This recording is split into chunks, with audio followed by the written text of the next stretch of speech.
बिहार की सियासत में होने वाला है बड़ा उलटफेर। नीतीश कुमार के दिल्ली जाते ही बीजेपी करेगी खेला। बताएंगे खबर। अब नमस्कार, स्टार टीवी बिहार देख रहे हैं आप और मैं आपके साथ वंदना। बिहार की राजनीति में आने वाले वक्त में एक बड़ा और ऐतिहासिक बदलाव आपको देखने को मिलेगा। केंद्र सरकार महिलाओं की राजनीतिक भागीदारी बढ़ाने के उद्देश्य से नारी शक्ति वंदन अधिनियम 2023 में संशोधन करने की तैयारी में है। इस प्रस्ताव के लागू होने पर न सिर्फ बिहार में लोकसभा और विधानसभा सीटों की संख्या बढ़ेगी, बल्कि महिलाओं के लिए 1/3 सीटों का आरक्षण भी सुनिश्चित कर दिया जाएगा। प्रस्ताव के अनुसार 2011 की जनगणना को आधार बनाकर सीटों की संख्या में लगभग 50% की वृद्धि की जा सकती है। अगर ये योजना लागू होती है तो बिहार में लोकसभा की वर्तमान 40 सीटें बढ़कर 60 हो जाएंगी। इनमें से लगभग 20 सीटें महिलाओं के लिए आरक्षित होंगी। इसी तरह बिहार विधानसभा की 243 सीटें बढ़कर 365 तक पहुंच सकती हैं, जिनमें करीबन 122 सीटें महिलाओं के लिए आरक्षित कर दी जाएंगी। ये बदलाव केवल आंकड़ों का विस्तार नहीं होगा, बल्कि इससे राज्य की राजनीति की दिशा भी एकदम से बदल जाएगी। लंबे समय से ये मांग उठती रही है कि राजनीति में महिलाओं की भागीदारी बढ़ा दी जाए, ताकि निर्णय प्रक्रिया में उनका योगदान मजबूत हो सके। पंचायत स्तर पर महिला आरक्षण लागू होने के बाद बिहार में बड़ी संख्या में महिलाएं मुखिया, सरपंच, पार्षद और मेयर के रूप में उभर कर सामने आई हैं। ऐसे महिला सशक्तिकरण का एक सफल मॉडल माना जाता है। हालांकि इस प्रस्ताव को लेकर कई सवाल भी उठ रहे हैं। सबसे बड़ा सवाल यह है कि क्या यह आरक्षण वास्तव में जमीनी स्तर पर संघर्ष करने वाली महिलाओं को मौका देगा, या फिर यह केवल राजनीतिक परिवारों से आने वाली महिलाओं तक ही सीमित रह जाएगा। वर्तमान स्थिति पर नजर डालें तो बिहार से चुनी गई अधिकांश महिला सांसद किसी न किसी राजनीतिक परिवार से जुड़ी हुई हैं।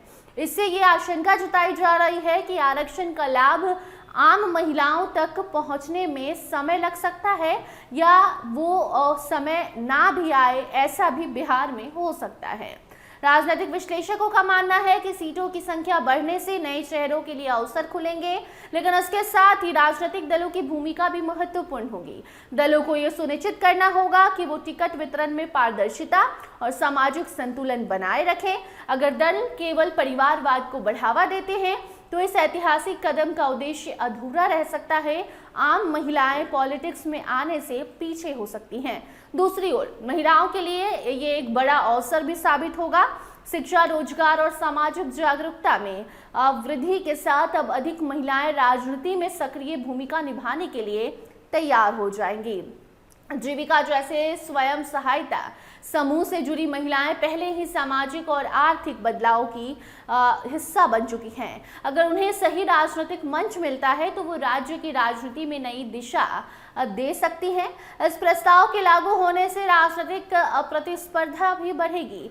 नए परिसीमन के बाद कई सीटों की भौगोलिक और सामाजिक संरचना बदल जाएगी, जिससे पुराने समीकरण भी टूट सकते हैं। ये बदलाव राजनीतिक दलों के लिए चुनौती और अवसर दोनों लेकर आने वाला है। आने वाले समय में बिहार में महिलाएं आपको ज्यादातर पॉलिटिक्स में देखने को मिल सकती हैं। कुल मिलाकर बिहार में सीटों की संख्या बढ़ाने और महिला आरक्षण लागू करने का ये प्रस्ताव राज्य की राजनीति में एक बड़ा बदलाव लाने वाला है। हालांकि इसकी सफलता इस बात पर निर्भर करेगी कि इसे किस तरह से लागू किया जाता है और क्या वास्तव में इसका लाभ समाज के हर वर्ग की महिलाओं तक पहुंच पाता है या नहीं। आने वाले सालों में ये स्पष्ट होगा कि ये कदम केवल राजनीतिक घोषणा बनकर रह जाती है, या फिर ये आम महिलाओं की भागीदारी को वास्तविक रूप से सशक्त बनाने में सफल हो पाती है।